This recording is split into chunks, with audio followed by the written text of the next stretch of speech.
Chapter 12, Establishing Pay Structure. LOs, identify the kinds of decisions involved in establishing a pay structure. Summarize legal requirements for pay policies. Discuss how economic forces influence decisions about pay. Describe how employees evaluate the fairness of a pay structure. Explain how organizations design pay structures related to jobs. Describe alternatives to job-based pay. Summarize how ensure the pay is actually in line with the pay structure. Discuss issues related to paying employees serving in the military and paying executives. Pay structure. So pay structure, job structure, pay structure, level structure. So job structure, relative pay for different jobs within an organization is understanding that certain jobs, they have certain levels of pay that you pay. And you can look at this to see kind of what fair market value is on this and do your research based on what you've paid in the past. Pay structure, pay policy resulting from job structure and pay level decisions. So when you look at the pay structure, it's resulting from a job structure and the pay levels of decisions. So what type of job is it and what levels are we talking about within that job? Pay level, average amount the organization pays for a particular job. That's when you take into consideration for if you have a job and you have 20 people in the job, what is the average of all 20 of those salaries? Issuing and developing pay structure. So legal requirements, equal pay for equal work.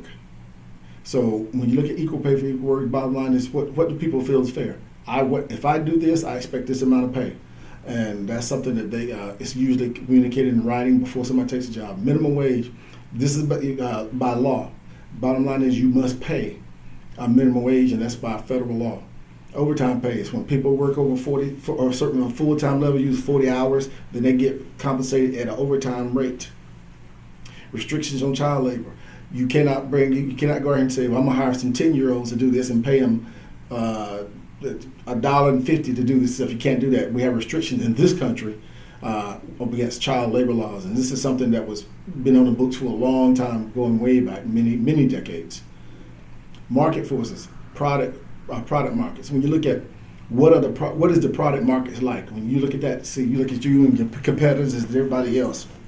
Labor markets. The labor markets is when you take in consideration like what's going on now. What's the labor markets like in a good time, during recession or whatever else, and you have to make decisions based upon what's relative. For instance, if you're making decisions and the labor markets are actually down, and you want to hire a whole bunch of people, that might make things a little bit harder. Organizational goals, high quality workforce.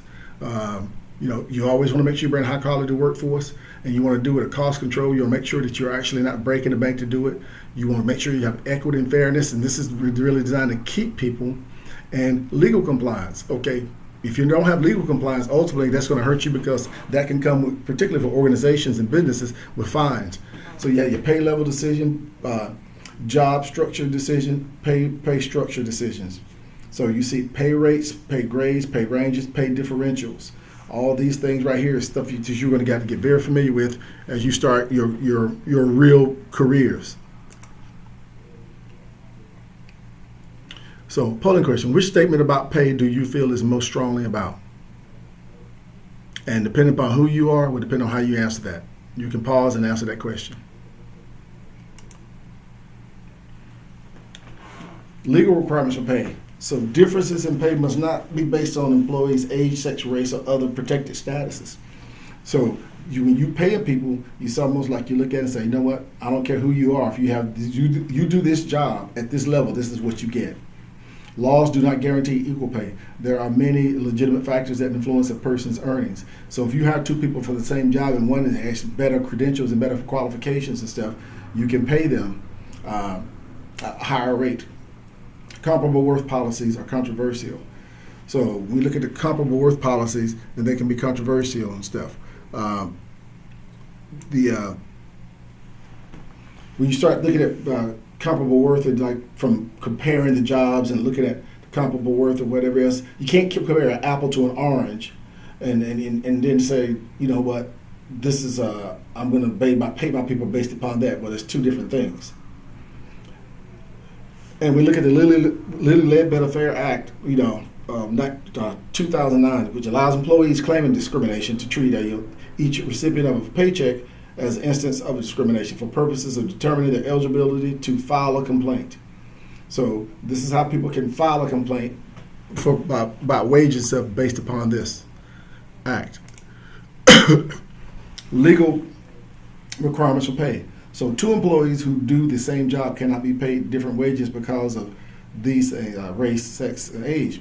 Only if there are differences in their experience, skills, and seniority or job performance, there are legal reasons why their pay might be different.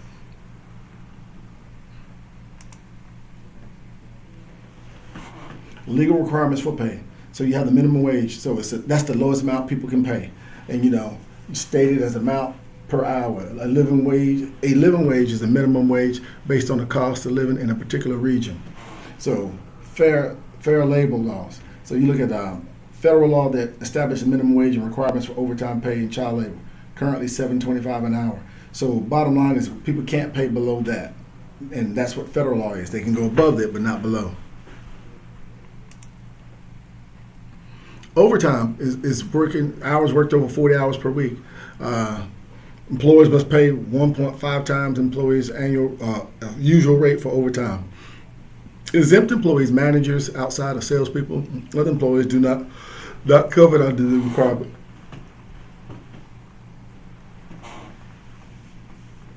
Employee paid as a given amount, regardless of the number of hours worked or quality work. So exempt employees, your manager's salary, and they get a flat rate. So if they work 40 hours, 50 hours, 60 hours, they're going to get that flat rate. When you have people who work at hourly wages and stuff, they can get this overtime pay.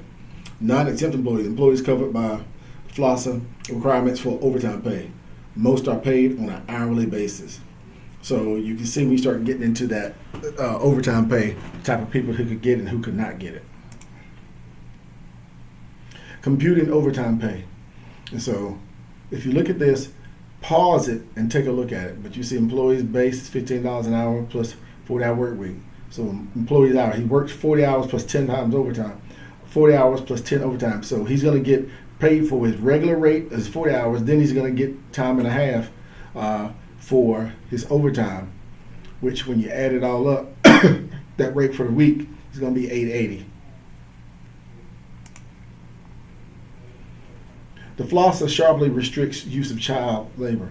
Children under 14 may not be employed under most circumstances. Children aged 14 and 15 may work only outside of school hours and non-hazardous jobs for a limited time.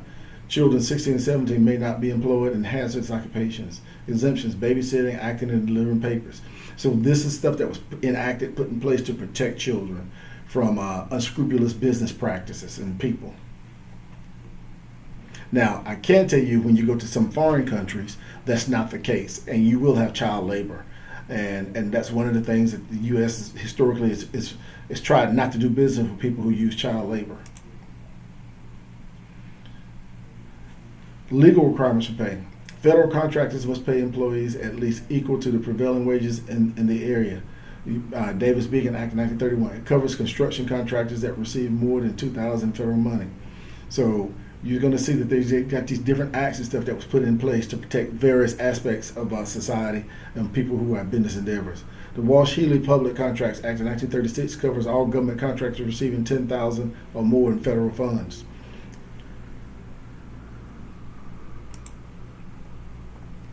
Legal requirements for pay. Pay ratio reporting. Must report ratio of CEO pay to the pay of the median employee. Dodd-Frank Wall Street Reform and Consumer Protection Act. Intended to increase transparency and make social responsibility a more vital part of pay policies. So that was one of the things they want to make sure that corporate America wasn't running amok when they're paying their CEOs, what they pay them, and and make sure it's transparent that everybody knows what they're paying them. Economic influences on pay. Product markets. Organizations that offer similar goods and services. So you look at organizations offer similar goods and services. Organizations compete on quality, service, and price. Cost of labor is a significant part of organization's cost. So when you look at the product markets, you're looking at your competitor. I'm selling widgets, and he's selling widgets. And bottom line is, Who's going to sell the most widgets? Well, that may be based upon the quality of the widgets. Do we provide good service, and are we providing a cheaper price? But bottom line is this too: you got to also look at what are you paying your people to make those widgets. Labor markets. Organizations must compete to obtain human resources. Competition establishes minimum wage to hire an employee for a job. May be influenced by cost of living. So when you look at the labor markets, you look at this is basically who can we employ? Who's out there to employ? Economic influences on pay. Strong demand for nurses in the labor market. What this means for hospitals is they have to pay competitive wages and other perks to attract and retain staff. How does this differ from retail industry labor market? Well, what you may find is this: because you have people who are in a high need position and there's not a lot of them, like nurses, there's always, and I'm going to give you an example. One of the reasons why it seems like there's always a nurse shortage. One of the things was that years ago there was a lot of nurses who aged out and there wasn't enough to come in and replace them. And then number two, you had nursing schools keep a small ratio to the student nurse teacher to the nurse teacher to the students. So that's one of the things that keeps this number low. And how does that differ? That's not the case when you look at the current industry labor market and stuff for a lot of other jobs, because the requirement to get trained and get out there and get certified and all this other stuff is not part of the equation. Pay level, deciding what to pay. Range depends on competitive environment. Market rate versus paying above market rate to acquire top talent. Pay policies are one of the most important HR tools to encourage desired behaviors and discourage undesired behaviors and attract and retain talent. So when you look at this, you got to look at, okay, if you're competing with other folks out there, what's competitive? Are you offering a competitive wage? Or are you offering them something with perks and benefits and things like that would actually bring them in? And are you paying above the market or below it to get top talent? In some instances, you may, depending upon what the position is. And and HR, these policies are really important because this is kind of how they use the things to pass policies to retain people, but also protect people, and also to curb undesired behavior. That's basically about how do you punish people and how do you deal with them when they do wrong. Gathering information about market pay, benchmarking, multiple sources of data. Okay, with the benchmark, you're looking at multiple sources of data, pay surveys, Bureau of Statistics, Society for Human Resource Management, SHRM, consulting groups. So when you're looking at this gathering the pay market, you're looking at all over the place, benchmarking, to try to bring in data from multiple different places to make sure that you're coming up with a valid number. Judging fairness, equity theory. Employees judge fairness in different ways. External equity, fairness is one that one's pay relative to what employees in the organization earn doing the same job. Internal equity, fairness of one's pay relative to coworkers. Employees' responses to judgment of equity can greatly impact the organization. So when you look at equity pay, bottom line is you got to look at that two ways. Internal, external. You trying to pay the applicant something consistent with what people here are already making? Are you paying the folks inside who's seeking a job or switching job the same as other folks in that career field? And if you are, then you would have what we refer to as equity. So opinions about fairness and pay equity. So equity, pay seems fair. My outcomes and my inputs, your outcomes and inputs. So when my outcomes and my inputs are equivalent to your outcomes and inputs as a company, then we have pay equity. Inequity is when I'm doing a lot in my outcomes and inputs, and your outcomes and inputs are much lower, i.e. the pay, the benefits, things along those lines. That's when you no longer have equity. Employee judgments about fair pay fairness. Employees who perceive they're underawarded are likely to make up the differences by putting forth less effort, reducing inputs, finding ways to increase outputs, for example, stealing, withholding or leaving or refusing to cooperate. So by virtue of you not having fairness and people perceive it hurts you in a different way, in a couple of different ways. It can impact you negatively. And this is what Good business people understand. This is why they will pay fair or have good benefit packages and stuff versus somebody who's not. Communicating fairness. Employees care about their pay relative to others' pay. These feelings are based on what employees perceive. Employees can easily gather pay data via websites, Glassdoor, Indeed, Salary.com. In today's society, you're absolutely right. So when you're communicating fairness and stuff, people can double check this. They can find ways that they can check to find out, are you being fair with them? And in their feeling of fairness, it's subjective. It's how they feel. You cannot tell them they should feel like it's fair when they don't. Companies show employee pay transparency policy, including paycheck, details about individual pay, market data used for decision making, pay planning, data about pay ranges and potential for future earnings, pay strategy, explanation of how pay decisions relate to the others' objectives, open salary, full disclosure organizations' pay ranges and salaries. So you see these different ways where policies come into play, and you see these different ways people can get data pertaining to about how pay is distributed in the organization. Job structure, relative pay value of jobs. So job evaluation. So measures. Now this is something that is usually done at the HR level. So measures relative internal worth of organization jobs. Committee identifies each job's compensatable factors, characteristics, organization's values, and what is willing to pay. Jobs are rated for each factor. So it's an evaluation process. Now, this may be spearheaded by HR, but they may bring management in it as well, also, too, at some point. And doing this, you also probably going to have a point there where you're actually talking to the people who actually do the job. Compensative factors, education, experience, complexity, working conditions, responsibility. All these things get factored into when they're going through the job evaluation.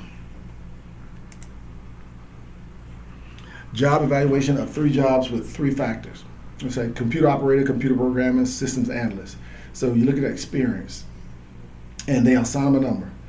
You see the education, here, assigned number, complexity assigned number, and then they look at the total. And then that's the stuff that they'll look at in HR before they start revamping things.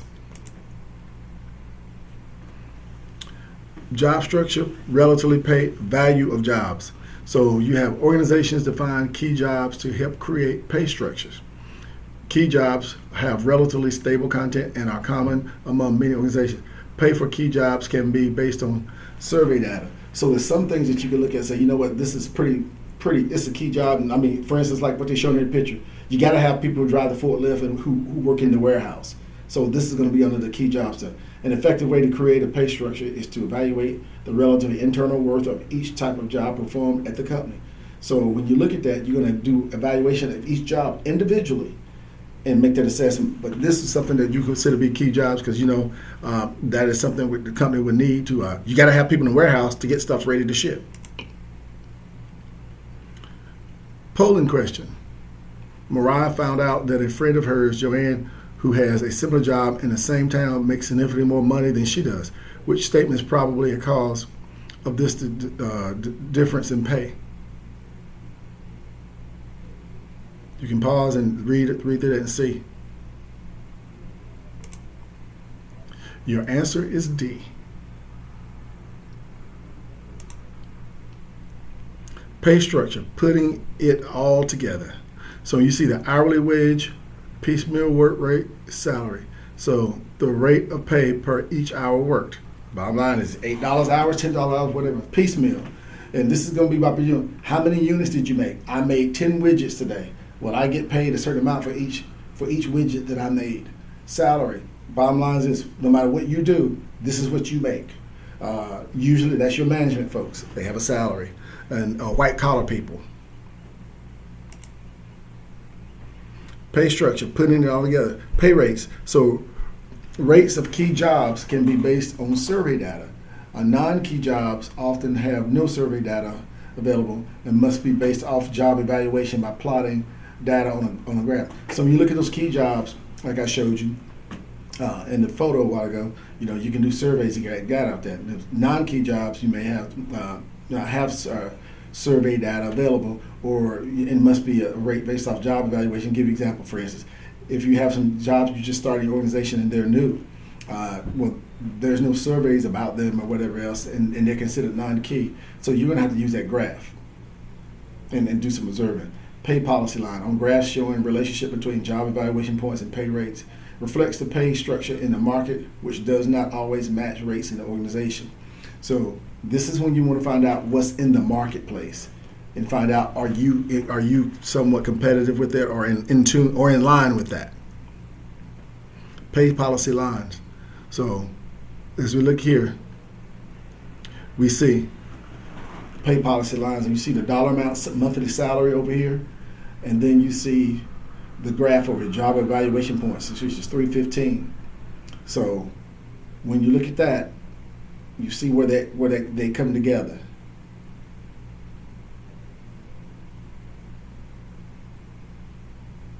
And you see the red dots are the evaluation points. And see, when you do that, when they come together right there, you see that's going to be your salary of $6,400.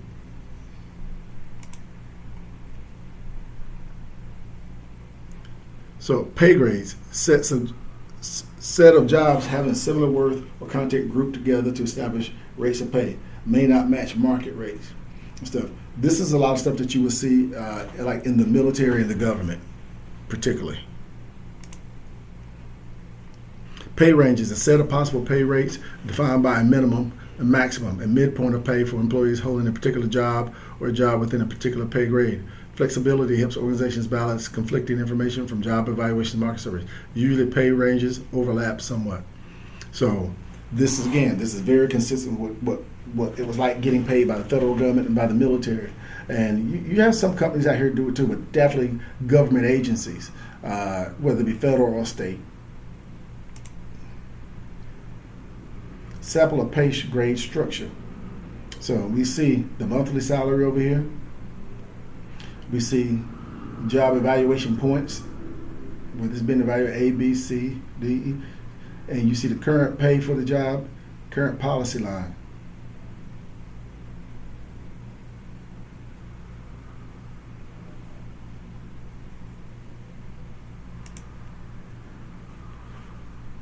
Pay differentials. Adjustment to pay rate to reflect differences in working conditions or labor markets.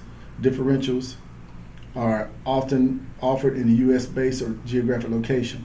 So this is when you find that someone in a small town who does the job, they work for a big company, but they work in a small town, they're getting paid based upon that region and area. And then somebody who's in a large city is actually making more money. So they got a pay differential, and this geographic location is the reason why. Common approach to move employee higher in pay structure to compensate for higher cost of living. If an employee moves from a lower cost of living area, they should be paid less. So if you go from a low cost area, small city, to a large city, then they're paying you more. If you go from a large city to a small city, they're paying you less. And it's got everything, it's all about the cost of living, the COLA. Alternatives to job-based pay. So you have delayering, reducing the number of levels in organizational job structure. So you could actually say, you know what, instead of having 10 levels and stuff in this organizational pay structure, we're going to reach it down to 5. More assignments combined into a single layer called a broadband. And see, now you've got to grouping together several jobs in a specific area to say that these people who work this job get this rate. More emphasis on acquiring experience, not promotions. So the people who actually gain more experience are the ones who actually advance in the pay structure versus not getting promotions but getting more experience. Skill-based pay systems. Pay set according to employees' level of skills and knowledge. So again, this is where something similar to like military, government, and some state organizations. Appropriate where changing technology requires employees to continually widen and deepen their knowledge. So in corporate America, you have to get that knowledge and stuff that allows someone to increase their pay within that pay system. Compa ratio of average pay to the midpoint of pay range, ensures that pay policies and practice match. If average equals midpoint, CR is 1. If CR is greater than 1, average pay is above midpoint. If CR is less than 1, average pay is below midpoint. So let's take a look at this graph. Finding the comp ratio. Now this is something that will be handled by HR, and this is usually not done by hand. This is usually done by computers now. So you can pause and take a look at that to see the comp ratio.